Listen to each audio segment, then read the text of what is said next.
بسم اللہ الرحمن الرحیم۔ حضرت عمر بن عبدالعزیز کا دور حکومت ڈسکس کر رہے تھے۔ حضرت ابوبکر صدیق، حضرت عمر فاروق، حضرت عثمان غنی، حضرت علی کرم اللہ وجہہ، حضرت امام حسن، یہ دور خلافت راشدہ کا دور تھا۔ تمام خلفاء جمہوری طریقہ سے منتخب ہوئے۔ اس کے بعد امیر معاویہ کا دور شروع ہوتا ہے اور یہاں سے خلافت ختم ہو گئی اور ملوکیت نے جنم لیا۔ 3 وجوہات کی بنا پر ہم کہہ سکتے ہیں کہ دور اموی دور خلافت نہیں ملوکیت تھی، بادشاہت تھی، اور حضرت عمر بن عبدالعزیز نے اس کو تبدیل کیا۔ یوں آپ کو مجدد بھی کہا جاتا ہے۔ ان 3 میں پہلی بات یہ تھی، خلافت میں خلیفہ کا چناؤ جمہوریت کی بنا پر تھا۔ عوام خلیفہ کا چناؤ کرتے تھے، مگر حضرت امیر معاویہ نے اپنے بیٹے کو یوں یہ موروثی طور پر بیٹوں میں حکومت تبدیل ہوتی گئی، ولی عہدی کی بیعت ہوتی گئی۔ اسی لیے آپ نے آتے ہی، یعنی حضرت عمر بن عبدالعزیز نے آتے ہی جو پہلی تقریر کی، فرمایا میری رائے بھی نہیں تھی، عوام کی رائے بھی نہیں تھی، لہذا میں دستبردار ہوتا ہوں، وہ توق جو تمہارے گلے میں ڈال دیا گیا میں اس کو اتار کے پھینک دیتا ہوں۔ یہ تو پھر عوام کھڑی ہوئی، ہم آپ کو خلیفہ، کیونکہ آپ نے مدینہ پر گورنری کی تھی، آپ نے کسی پر ظلم نہیں ہونے دیا تھا، لوگ جانتے تھے اس سے اچھا حکمران نہیں ہے، لوگوں نے کہا ہم آپ کو حکمران تسلیم کرتے ہیں، آپ ہی ہمارے حکمران ہوں گے، یوں پھر آپ نے حکومت سنبھالی۔ دوسری بات جس کی بنا پر خلافت ملوکیت میں بدل گئی، وہ بیت المال تھا۔ یہ عوام کا مال ہے، عوام پر خرچ ہوگا۔ آپ دیکھ سکتے ہیں حضرت عمر فاروق، جو کنڈیشن خلیفہ بننے سے پہلے تھی، جب فوت ہوئے اس وقت اس سے بھی بدتر کنڈیشن تھی۔ اپنی ذات پر، اپنے بیٹوں پر 1 روپیہ تک نہیں لگایا۔ اس بات کو ان کے مخالف بھی مانتے ہیں۔ بیت المال بھرا ہوا ہے، خلیفہ کے گھر میں کھانے کی روٹی نہیں ہے۔ تو یہ تھا بیت المال عوام کا، مگر بنو امیہ میں اسے ذاتی مال سمجھا گیا۔ لہذا عمر بن عبدالعزیز نے پہلا کام یہ کیا کہ اپنی ذات سے شروع کیا، اپنے تمام غلام بیچ کر پیسے بیت المال میں جمع کیے، اپنی ساری جگیریں بیچ دیں، یا پتہ چلا یہ ان سے فلاں سے چھینی گئی تھی ان کو واپس کر دی، حتیٰ کہ ان کی جو گھر والی تھی فاطمہ، وہ بہت رئیس کبیر تھی اور اپنے ساتھ بہت مال و جائیداد لائی تھی، سب کو بیچا گیا، بیت المال میں جمع کرایا گیا، حتیٰ کہ اس کے زیورات کو بھی بیت المال میں رکھا دیا گیا، اور وہ امیر ذاتی چہیتی اپنے باپ کی روکھی سوکھی کھا کر گزارا کرنے لگی۔ خلیفہ بننے سے پہلے آپ روزانہ کنیا جوڑا پہنتے، عالی شان خوشبو لگاتے، 3 400 آپ کے ملازم ہوتے۔ جب خلیفہ بن گئے، ترکہ کیا ہے؟ صرف 1 گدھا جس پر آپ سواری کرتے تھے، 1 جوڑا۔ ایک دن جمعہ کا دن تھا، لوگ جمع ہو گئے جمعہ پڑھانے کے لیے، عمر بن عبدالعزیز نہیں آئے، دیر ہو گئی۔ دیر کے بعد جب آئے تو ایک شخص کھڑا ہو گیا، ہم آپ کے غلام نہیں ہیں کہ آپ جب آپ کی مرضی کرے آپ آ جائیں، کب کہ ہم بیٹھے ہیں آپ کا انتظار کرتے ہو۔ خلیفہ وقت سے مخاطب ہے، اس سے پہلے اموی خاندان اس طرح برداشت نہیں کرتے تھے، حضرت عمر بن عبدالعزیز نے ہاتھ باندھے، میری بات سن لو پھر اس کے بعد فیصلہ کرنا۔ ہاں بتا کیا بات ہے؟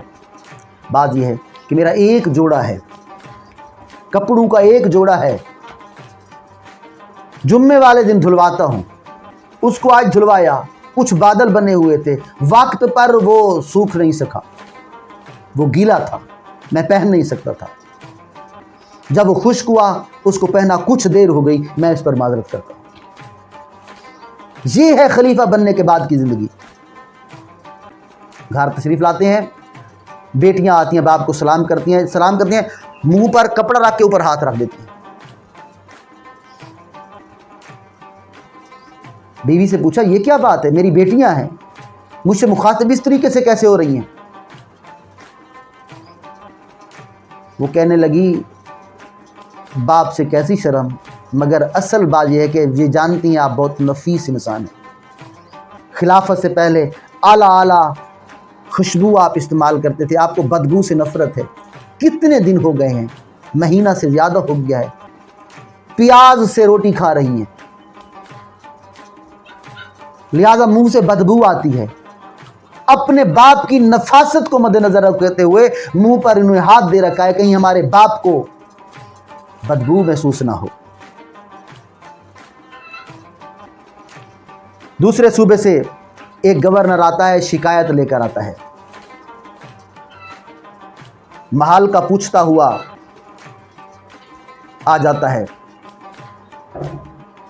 کہتا ہے کہ ہمارے بادشاہ وقت امیر المومنین کا کون سا محل ہے؟ لوگوں نے سامنے اشارہ کیا، وہ ہے۔ یہ جاتا ہے، دیکھتا ہے ایک ہی گھر ہے اور وہاں پر ایک شخص کھڑا ہے جو دیواروں کی لپائی کر رہا ہے۔ یہ پھر واپس مڑتا ہے اور کہتا ہے میں نے آپ سے حکمران کا گھر پوچھا تھا، میں نے کسی مزدور کا گھر نہیں پوچھا تھا۔ انہوں نے کہا وہی مزدور نہیں ہے، وہی بادشاہ وقت ہے۔ اب آپ دیکھیں بادشاہ امیر المومنین اور کیا کنڈیشن ہے ان کی، یہ آپ نے اپنی زندگی میں تبدیلی لائے۔ یہ اپنی ذات سے شروع کیا، پھر اموی شہزادوں کی تمام ملکیت کو جن سے انہوں نے لوٹا تھا واپس کیا، تمام جائیدادیں ان کے اصل کو واپس کر دی۔ اس پر ان کے اپنے مخالف ہو گئے اور آپ کے دورے میں عید کا دن تھا، بیٹے آتے ہیں، ابا ہمارے کپڑے نہیں ہیں، عید کا دن آ رہا ہے، ہمیں کپڑے چاہیے۔ وقت کے حاکم نے کہا کچھ ہو تو میں آپ کو کپڑے خرید کر دوں۔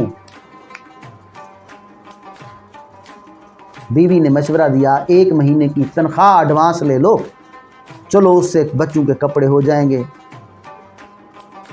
مزاحم بن مزاحم یہ آپ کا مشیر خاص تھا، متقی پرہیزگار انسان تھا، یہ بیت المال کا خزانچی سمجھ لیں۔ مزاحم سے پوچھا کہ مجھے 1 ماہ کی ایڈوانس تنخواہ دے دیجیے۔ اس نے کہا ٹھیک ہے، آپ مجھے اتنا لکھ کر دے دیں کہ 1 مہینہ میں زندہ رہوں گا، میں آپ کو دے دیتا ہوں۔ جب یہ بات کی تو دل پر لگی، رونے لگے، بیٹوں کو بلایا، فرمایا کیا تم اس بات پر خوش ہو کہ میں آپ کو تو جائیدادیں دے دوں اور پھر جہنم میں جلوں؟ بیٹوں نے کہا نہیں۔ تو پھر اس بات پر خوش کیوں نہیں ہو جاتے کہ اس جہان میں روکھی سوکھی کھا کر گزارا کر لو، قیامت میں تمہارا باپ جنت میں ہو؟ بیٹوں نے کہا ہمیں فخر ہے آپ کے باپ ہونے پر۔ ساری زندگی اسی طرح گزار دی، ایک ہی کپڑوں کے جوڑے میں زندگی گزار دی۔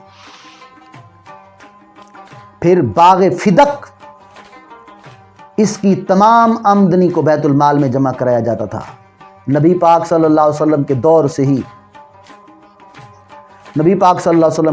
ہی لیکن اہل مروان نے اسے اپنی ذاتی جائیداد بنا لیا۔ خلیفہ بننے سے پہلے آپ کے 300 چوکیدار روزانہ نیا جوڑا پہنتے تھے، سب کو فروخت کر کے بیت المال میں جمع کرا دیا۔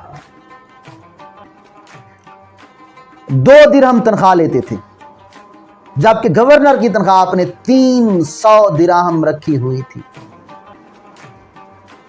مسلمہ بن عبد الملک یہ اموی دور کا ایک شہزادہ تھا، عبد الملک کا بیٹا تھا۔ یہ بہت اعلیٰ لباس پہنتا، اعلیٰ کھانے کھاتا، دعوتیں پارٹیاں ہوتی۔ آپ نے اسے سبق سکھانا چاہا، اس کے لیے دعوت کا اہتمام کیا۔ اس کے جو دوست احباب تھے ان کو بھی بلایا ہوا تھا۔ گھر میں کہا میری کیا غذا ہے؟ گھر والے نے کہا آپ تو ہمیشہ دال چنو پر گزارا کرتے ہیں۔ فرمایا بس ٹھیک ہے، یہ پکا لینا پہلے، جب میں پہلی بار کھانا منگواؤں تو جو بھیج دینا، اور پھر اچھے کھانے بھی بنا لو، ہمارے مہمان ہیں، چلو بنا لو۔ ٹھیک ہے۔ مسلمہ آ گیا، ساتھی بھی آ گئے، آپ اپنے کام میں لگ گئے۔ کافی دن گزر گیا، یہ کھانے والے بہت زیادہ تھے، بھوک نے تڑپا دیا۔ آپ اپنے کام میں لگے رہے، یہ بیٹھے پھر آئے، ان سے باتیں شروع کر دیں۔ اب بھوک سے مسلمہ اور اس کے ساتھیوں کا برا حال۔ آپ نے فرمایا اچھا یہ بتاؤ کھانا کھانا ہے؟ مسلمہ نے کہا بھوک سے برا حال ہے۔ فرمایا چلو ٹھیک ہے، میں اپنا کھانا منگوا لیتا ہوں۔ آواز دی، کھانا آ گیا۔ کھانا کیا تھا؟ بھنے ہوئے چنے تھے سامنے رکھے۔ یہ تو بھوک سے ان کا برا حال تھا، کھانا شروع کر دیا۔ آپ نے 1-2 لقمہ توڑا اور اس کے بعد پھر اپنے کام میں مصروف ہو گئے۔ انہوں نے جی بھر کر وہ کھانا کھایا۔ کھانا کھا لیا، پیٹ بھر گیا۔ اب پھر عمر بن عبدالعزیز نے چند باتیں کی۔ اچھا آپ کے لیے کھانا بنوایا تھا، کھانا لے آؤ۔ کھانا آ گیا، یہ تو بہت عالی شان کھانا تھا۔ فرمایا مسلمہ کھاؤ۔ حضور میرا تو پیٹ بھر گیا ہے، میں تو جی بھر کر، بس یہی پوائنٹ تھا۔